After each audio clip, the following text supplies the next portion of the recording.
Essuula eyokusatu.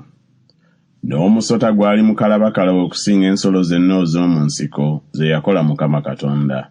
Ne gugamba omukazi nti, bw'ati bwe yayogera Katonda nti, temulyanga ku miti gyonna egy'omu lusuku. Omukazi n'agamba omusota nti, ebibala by'emiti egy'omu lusuku tulya. Wabula ebibala by'omuti oguli wakati mu lusuku, Katonda yayogera nti, temugulyangako newaakubadde okugukwatangako muleme okufa. Omusota ne gugamba omukazi nti, okufa temulifa. Kubanga Katonda amanyi nti olunaku lwe muligulyako mmwe, amaaso gammwe lwe galizibuka, nammwe mulibanga Katonda okumanyanga obulungi n'obubi.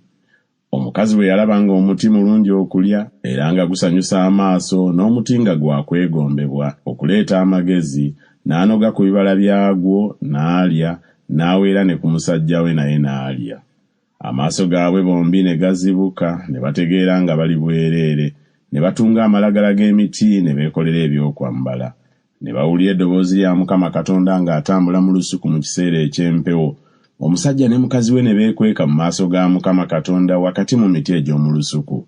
Mukama Katonda n'ayita omusajja n'amugamba nti, oli luuyi wa?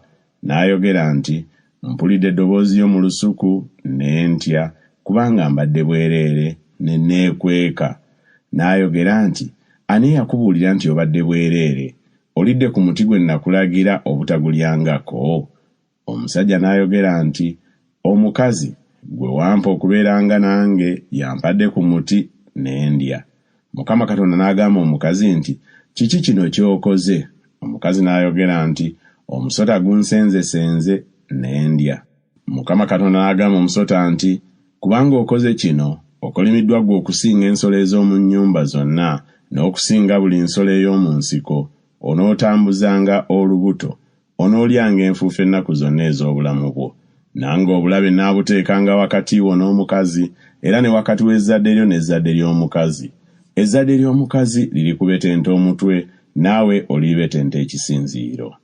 N'agamba omukazi nti, okwongera n'akwongerangako obulumi bwo n'okubeerangako olubuto. Mu bulumi mw'onoozaaliranga abaana, n'okwegombako kunaabanga eri musajjawo, naye anaakufuganga. N'agamba Adamu nti, kubanga owulidde eddoboozi lya mukazi wo, n'olya ku muti gwe nakulagira nga njogera nti togulyangako, ensi ekolimiddwa ku lulwo. Mu kutegana mw'onoggyanga ebyokulya ennaku zonna ez'obulamu bwo.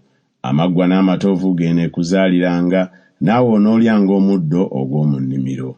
Mu ntuuyo ez'omu maaso go mw'onooliranga emmere, okutuusa lw'olidda mu ttaka, kubanga omwo muwaggyibwa, kubanga oli nfuufu ggwe, ne mu nfuufu mw'olidda. Omusajja n'atuuma mukazi we erinnya lye Kaawa, kubanga ono ye nnyina waabo bonna abalamu. Mukama Katonda n'akolera Adamu ne mukazi we ebyambalo by'amaliba, n'abambaza. Mukama Katonda n'ayogera nti, laba omuntu afuuse ng'omukuffe okumanyanga obulungi n'obubi. Kaakano aleme okugola omukono gwe okunoga ku muti ogw'obulamu, okulya okuwangaala ng'emirembe n'emirembe. Mukama Katonda kyeyava amuggya mu lusuku Adeni, alimenga ettaka mwe yaggyibwa.